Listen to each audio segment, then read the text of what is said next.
A lot of people are familiar with crash tests, but a lot of people are not familiar with the behind-the-scenes work. Before a dummy gets behind the wheel of a General Motors car, it needs to prove itself in tests like this and this. The reason? To ensure that the dummy's smart technology is working properly before a test crash. And it's no wonder crashing a car doesn't come cheap, and neither does a dummy. A lot of people are surprised at the cost of a crash dummy. Crash dummies are very sophisticated devices. We have electronic instruments on the dummies from head to toe. They're also designed to behave as a human would behave. And so our dummies can range anywhere from $100,000 up to perhaps $400,000. That's more than a fully loaded Escalade. That's correct.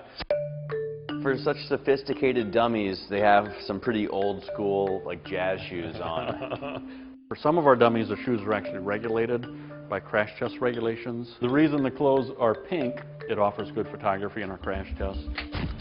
Master shutter speed is like 1,000 frames per second. Our newer dummies will actually measure all of the recordings during the crash test on board, so they'll be measured inside this small little box. General Motors has learned a lot since this 1935 PSA, like how to build safer cars that take human error into consideration.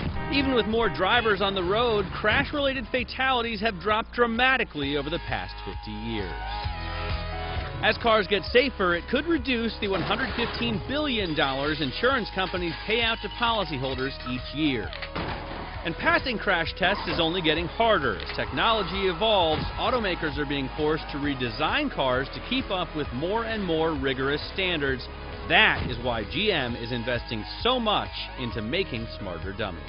Matt Miller, Bloomberg, Milford, Michigan.